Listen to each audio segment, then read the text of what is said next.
Menerima hadiah dari orang tak Islam boleh. Dalilnya mana? Nabi menerima hadiah dari Raja Mesir, agamanya Kristen Ortodok Koptik, dalam bentuk asal banha, madu dan kain putih. Itu dalil boleh menerima hadiah. Terima dulu Pak Ketua Masjid, kami terima hadiah sapi ini. Setelah diterima, baru potong sapi itu atas nama 7 orang. Nama siapa aja Pak Ustadz? Ya nama ketua, sekretaris, bendahara. Kalau kurang nama aku masukkan 1. Nah, jadi kalau perusahaan tadi mau berkurban, maka duit denda itu menjadi hak milik perusahaan. Sekarang duit itu menjadi hak milik perusahaan, lalu perusahaan berkurban. Duit itu milik. Nah, dibagi berapa orang? Direkturnya, sekretarisnya, bendaharanya. Maka yang berkurban adalah 7 orang. Akad di awal. Yang membedakan halal haram dalam Islam itu adalah akadnya. Apakah ini hadiah? Apakah ini zakat? Apakah ini infak? Apakah ini hibah? Apakah ini wasiat? Bendanya sama, yang membedakannya adalah akad.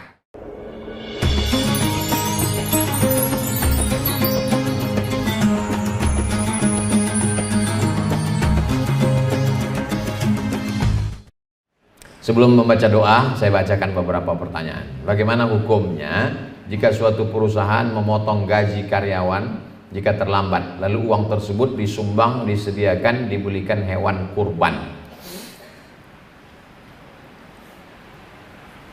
Karyawan yang terlambat dendanya mengeluarkan duit, lalu duitnya itu dibelikan hewan kurban. Yang jadi pertanyaan, yang berkurban ini siapa? Dalam ibadah ada namanya innamal a'malu binniyat. Kalau berkurban niat kurban, 1 kambing 1 orang. Kalau 1 sapi 7 orang.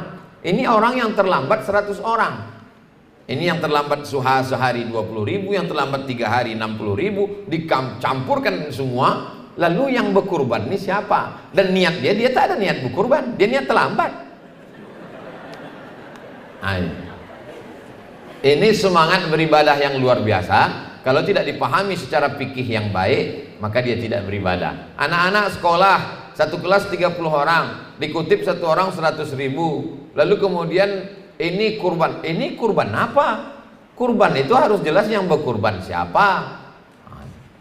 Ada pula anak-anak di situ yang agak cerdas sedikit. Ini kalau 1 kambing, gimana kami naik kambing ini 30 orang nanti, kata dia. Jadi ada 1 masjid di Jalan Nangka.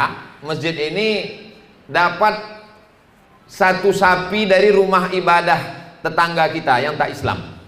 Tanya ke saya, Ustaz Somad, gimana cara berkurbannya? Kalian terima sapi itu sebagai hadiah. Menerima hadiah dari orang tak Islam boleh. Dalilnya mana?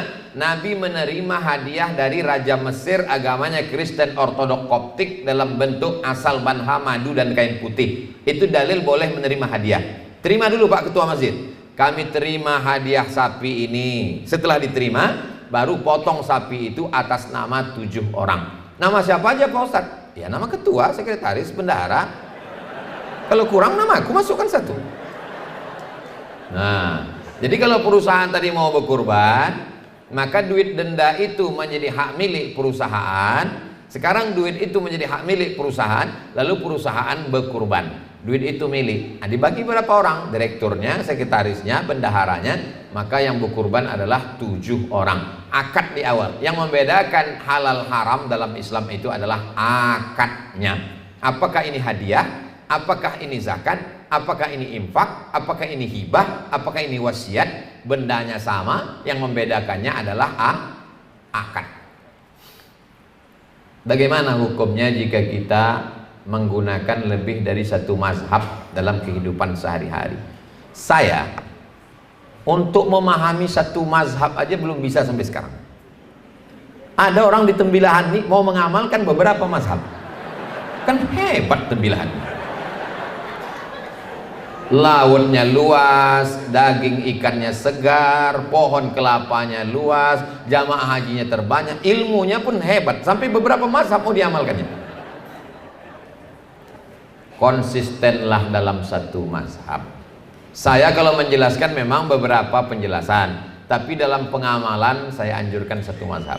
Kalau kita pindah-pindah mazhab ini, kata ulama fikih, nanti khawatirnya kita terjerumus dalam tatabbu' rukhas, Tatabbu' rukhas itu ambil enak-enaknya saja. Bersentuhan laki-laki dengan perempuan yang tak mahram, bersentuhan kulit, dalam mazhab Hanafi tak batal.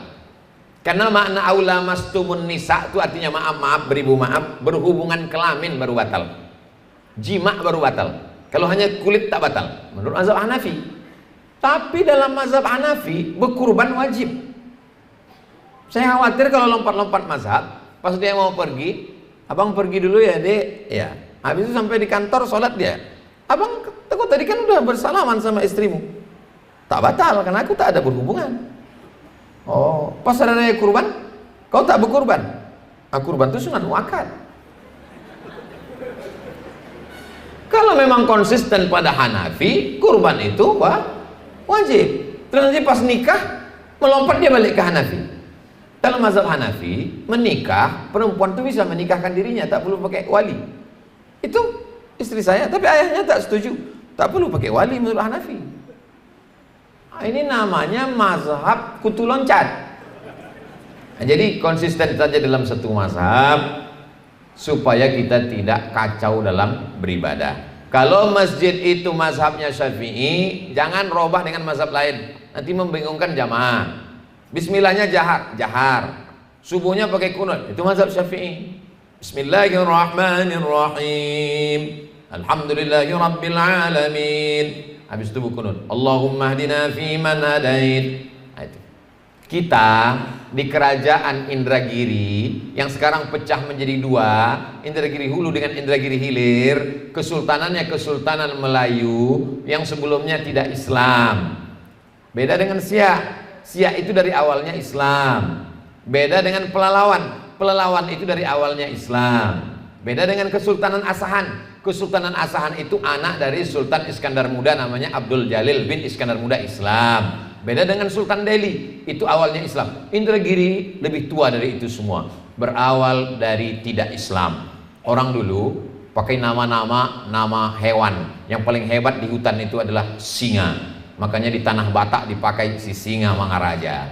Sampai di Inggris pun dipakai namanya Richard the Lionheart, si Richard berhati singa. Sampai ke Indragiri, nama raja yang terkenal namanya Narasinga, diabadikan sebagai nama stadion di Rengan, Narasinga. Setelah pindah ke agama Islam, mereka merubah nama-nama sultan menjadi nama Islam, dan mereka melihat ada seorang ulama besar dari tanah Banjar dijemput datang kemari untuk menjadi mufti, namanya Syekh Abdurrahman Siddiq Al-Banjari, cicit dari Datuk Kelampayan. Itulah dia Tuan Guru Sapat. Saya beberapa kali tausiah keliling Banjarbaru, Banjarmasin, sampai ke Barabai, sampai keliling Kabupaten Provinsi Kalimantan Selatan. Yang mereka tanya, pernah ke Guru Sapat? Pernah ke Tembilan? Itu aja. Tak ada mereka tanya gubernur, bupati, tak ada mereka tanya. Mohon maaf Pak Bupati. Yang mereka tanya itu, untungnya saya pernah sampai ke Guru Sapat. Coba kalau tak sampai, pernah ke sana. Jadi memang luar biasa. 20 tahun lah Syekh Abdurrahman Siddiq Al-Banjari menjadi mufti di kerajaan Indragiri. Sampailah kita merdeka tahun 1945, sultan-sultan ini menyerahkan kedaulatan kepada Insinyur Soekarno, dan kita pun menjadi negara kesatuan Republik Indonesia. Jadi asal usul kita bermazhab Syafi'i, beraqidah Asy'ari, bertasawuf Sunni Imam Ghazali. Tiga itu jangan sampai dihilangkan. Apakah sama kita dengan Papua? Ya, saya sampai ke Papua. Di sana di Papua Barat itu Muslim, Raja Ampat, raja-raja. Salah satu rajanya masih ada. Dibawalah saya berjumpa dengan keturunan raja itu.